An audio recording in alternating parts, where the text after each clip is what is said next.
sobrenaturais. Moradores e funcionários citam vultos, barulhos em escada, elevador descontrolado e até uma aparição no terraço do prédio. Nas últimas semanas, relatos viralizaram nas redes sociais. Se o homem da casa das máquinas conchinha e até um elevador temperamental. É tão grande a quantidade de relatos sobre supostos fantasmas, isso mesmo no Copan, icônico edifício no centro de São Paulo, que os moradores começaram a catalogar e dar nomes às aparições. Nas últimas semanas, viralizaram nas redes sociais relatos de moradores do emblemático prédio projetado pelo arquiteto Oscar Niemeyer, que abriga mais de 5.000 pessoas. Os posts citavam, por exemplo, odores sem explicação e tramas sobrenaturais. Também se lembraram de uma história impactante narrada, ainda em 2019, pelo ator e comediante Paulo Vieira, que mora lá. O G1 ficou intrigado com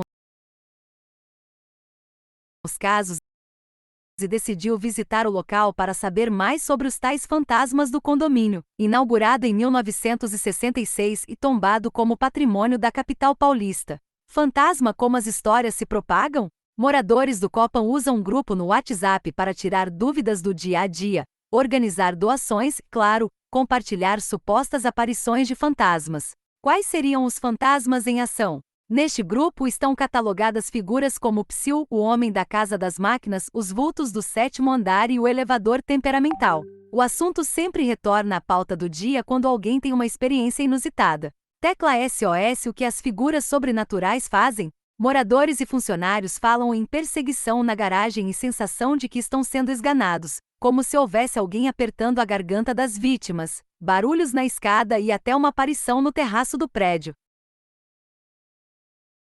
Dinheiro com asas. Essas aparições teriam um lado, digamos, positivo? Na visão de alguns moradores do Copan, a existência de fantasmas deveria ser estimulada para o preço do aluguel baixar. Balão de pensamento. E o que o Paulo Vieira contou em 2019, afinal? O ator narrou um sonho assustador no qual o apartamento dele era alvo de uma tentativa de invasão cometida por uma vizinha até então desconhecida. Segundo o artista, ao acordar no dia seguinte e notar uma movimentação no corredor de seu andar, ouviu de um policial: "Sua vizinha se matou". Leia mais ao final desta reportagem. Game, conheça as lendas do Copan e ajude o segurança a sobreviver a mais uma ronda. E como é o Copan?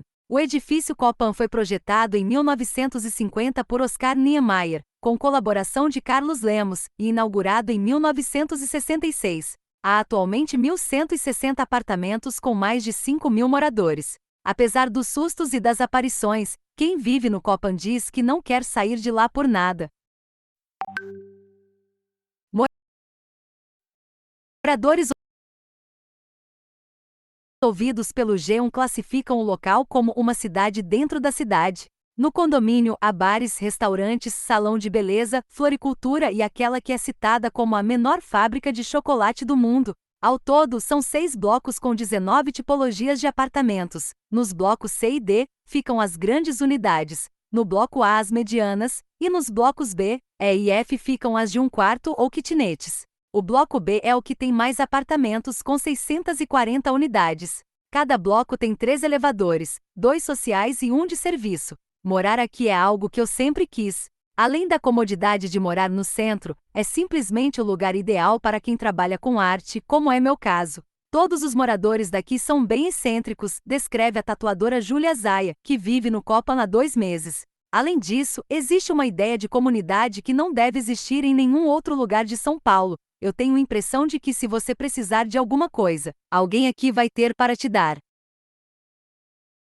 Sinal de alerta. O homem da casa das máquinas. A história é real, não é brincadeira.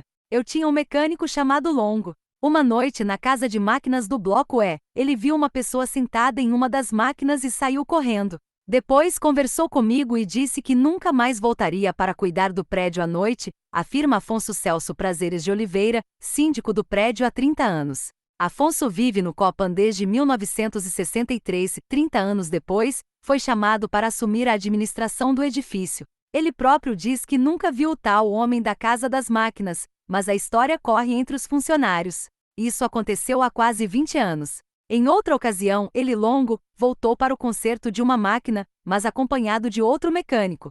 Enquanto Longo foi ao banheiro, o outro mecânico apareceu correndo porque tinha visto o homem, conta o síndico. Os dois voltaram no local, e ele estava lá sentado. Dizem que esse homem da Casa das Máquinas, um ex-morador que ajudou na construção do prédio. Ele até chegou a trabalhar comigo. Estratégia de mercado: a gente tem mais benefícios do que malefícios com os supostos fantasmas. Tem todo um entorno do Copan. Vantagens de se viver aqui. Não é um fantasminha que vai fazer a gente se mudar, brinca o roteirista Miller da Silva dos Santos. Eu faço minha parte. Tem o José Carlos Pagode, um gato, o Zeca Pagodinho, para limpar as energias. Mas tendo ou não fantasmas aqui, eu acho legal fomentar a ideia, porque o aluguel no Copan está muito caro. Então, se baixar vai ser vantajoso pra gente. Eu sou sempre assombrado pelo elevador. Uma vez apertei o botão do térreo e o elevador parou em outro andar. Enquanto isso, eu estava me olhando no espelho e a porta se abriu. Olhei rápido e meio que vi um vulto, mas ninguém entrou. Olhei para fora e não vi ninguém. Miller continua. Na segunda vez em que aconteceu, o elevador foi parar no 15º andar. A porta se abriu e caiu o botão do térreo, que eu tinha apertado. Depois o elevador simplesmente não fechava. Fiquei meio desesperado nessa hora, porque ele simplesmente resetou, sem querer ir para o térreo. Na terceira vez, Miller estava acompanhado de um amigo, o analista de dados Diego de Castro Fernandes, que diz: o elevador faz uma coisa assustadora às vezes. Sempre para em um andar em que ninguém apertou, a porta se abre e quando vai fechar, fica indo e voltando, como se tivesse alguém bloqueando a passagem. Isso já aconteceu até quando estávamos juntos. Quem morou neste apartamento aqui foi a El, que maravilha. Muitas pessoas moraram aqui na década de 1980. Acho que a grande maioria dos fantasmas, se a gente realmente tiver, é a galera boêmia. Então, a gente não tem que ter medo, afirma Miller. Psiu Conchinha e odores no bloco B. Eu estava descendo as escadas e escutei bem no pé do ouvido um psiu. Fiquei muito assustada, achei que era um funcionário. Olhei, não vi ninguém.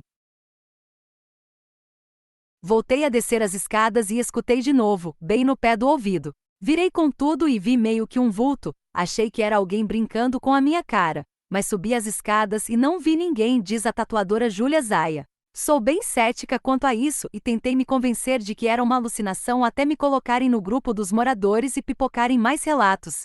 Ela tem um estúdio de tatuagem no 24º andar e após terminar um relacionamento, precisou encontrar um novo lugar para morar. Como já tinha o aluguel do estúdio, pensei em dormir aqui como uma forma de economizar grana. Júlia deu de cara com o psiu logo na primeira semana em que estava dormindo no local. Natasha Costa, de 24 anos, passou por uma situação parecida. Conheceu o Conchinha na primeira noite que passou no prédio. Sou bastante cética, mas tive uma experiência na minha primeira noite morando no Copan. Estou aqui há poucos meses, em um apartamento no 21º andar. Basicamente, acordei com alguém me abraçando quando eu estava dormindo, por volta de 10h30. Me assustei obviamente e a pessoa fez um SHHH no meu ouvido, lembra? Primeiro pensei que era meu marido, mas não tinha ninguém em casa. Acordei com o contato da pessoa. Fiquei por alguns segundos acordada com um abraço, depois simplesmente parou. Natasha apelidou o fantasma de Conchinha. O Conchinha nunca mais voltou. Isso rolou só uma vez, mas se acontecesse de novo, eu provavelmente me mudaria. Em uma rede social, um outro morador, também do bloco B, contou a história de uma vizinha que morreu em 2019. Ela era conhecida no prédio por ter muita higiene. Após a morte dessa mulher, foi feita uma limpeza no apartamento. Mas atualmente, em alguns dias da semana, esse morador ainda sente o cheiro da vizinha no corredor, como se ela estivesse caminhando pelo local. Este prédio tem história. José Roberto trabalha no Copan há mais de 37 anos. Começou como faxineiro, virou vigia, depois segurança, gerente e finalmente passou a ser um dos encarregados do edifício. Na época em que começou, eu estava desempregado e resolvi encarar como algo temporário. Agora corta para 37 anos depois, continua aqui, lembra? Há 12 anos, José estava fazendo uma ronda no terraço do prédio, por volta de 19h30, quando viu um vulto próximo à escada de incêndio do bloco F. Vi uma pessoa saindo da escada de emergência, aumentei o passo. De primeiro, achei que era alguém tentando me dar um susto. Olhei todos os portões e quando cheguei na escada, cadê a pessoa? Cara, fiquei arrepiado, apressei o passo, olhei todos os cantos e não achei nada. Desde que isso aconteceu, comecei a acreditar em fantasmas. Sempre que subo aqui, faço a ronda apressada. Este prédio tem história. Existe mesmo. Pelas histórias durante a construção desse prédio, teve muitas mortes de trabalhadores. Naquela época não tinha toda a segurança que hoje tem. Então, são coisas que a gente vê. Podem ser lendas, mas eu não duvido. José Roberto, funcionário do Copan. Foto. Luiz Franco. G1 José Roberto, funcionário do Copan. Foto. Luiz Franco. G1 funcionário da área administrativa do prédio, que prefere não ser identificado. Afirmou que o irmão chegou a ter uma sensação de que estava sendo esganado enquanto descansava no local. Eu não duvido de nenhuma maneira. Meu irmão faz o turno da noite aqui. Em uma dessas noites ele foi para a sala de descanso dos funcionários, onde tem uma rede. Ele se deitou e foi sufocado. Ele conseguiu se soltar, olhou em todos os cantos procurando quem tinha feito isso, mas não achou ninguém, afirma. Limpeza de energia. Acreditando ou não na existência de seres sobrenaturais, moradores dizem que já tiveram sustos o suficiente, o que os levou a adotar o que consideram medidas de proteção e gatos em casa, que seriam capazes de limpar energias negativas do local. Águas termais. Acender palo santo. Vela. Acender velas. Eu sou do Recife. Quando vim para São Paulo foi a primeira vez em que morei em lugares antigos, que você consegue ver fotos antigas. Então, todo apartamento que entro me lembro que ao menos 50 pessoas já moraram antes de mim, diz Diego de Castro. Vivo aqui há 2 anos. O primeiro lugar que escolhi foi no Largo do Arouche, por ser um refúgio LGBTQ+, historicamente. Depois vim para cá. Copan afirma. Sempre mantenho uma vela acesa no apartamento para proteção, sei lá, para não me sentir sozinho. Muita gente morou aqui, muitas vidas estiveram nesse lugar, o que é normal. Não dá para ter uma ingenuidade de acreditar que só porque você alugou um lugar ele é seu. Acho que você tem que chegar em um lugar e deixar mais limpo do que o encontrou. Relato antigo de Paulo Vieira. Em 2019, o humorista contou o seguinte no Twitter: um dia eu tive o seguinte sonho. Eu estava dormindo e acordei com alguém tentando entrar no meu apartamento. A pessoa estava forçando a maçaneta. Abri a porta e era minha vizinha de frente, que eu nunca tinha visto, mas no sonho eu sabia que era ela. Eu disse: "Cê tá tentando entrar no meu apartamento? Que você tá fazendo?" Ela estava transtornada, parecia drogada, e disse: "Não sei, eu não sei. Eu não sei que eu tô fazendo. Que eu tô fazendo?" Ela colocou a mão na cabeça e saiu meio desesperada. Segundo Paulo, no dia seguinte, quando se preparava para sair, havia uma movimentação de pessoas e policiais no corredor do seu andar. Perguntei o que aconteceu e o policial respondeu: "Sua vizinha se matou." O ator afirmou que, para passar pelo luto, compôs uma música para a vizinha que nunca chegou a conhecer. Vista da cidade. Uma cidade dentro da cidade. Inicialmente, o projeto original previa a construção de um prédio residencial com 30 andares e outro que abrigaria um hotel com 600 apartamentos, que teria uma laje ligando os 2 prédios e sustentando um restaurante, além de piscina, galeria de lojas, jardins suspensos e garagens subterrâneas. Mas somente o residencial foi construído. A conclusão do edifício residencial levou 15 anos, do início da década de 1950 até meados da década de 1960. Ao longo dos anos, as mudanças no projeto foram tantas que Niemeyer perdeu o interesse no que ele mesmo planejou, e a execução foi entregue ao arquiteto Carlos Lemos. A parte interna do edifício foi totalmente alterada, apenas a parte externa foi mantida como Niemeyer projetou. Há pelo menos uma década, o prédio projetado pelo arquiteto Oscar Niemeyer convive com problemas de manutenção da fachada, como infiltrações e queda de pastilhas.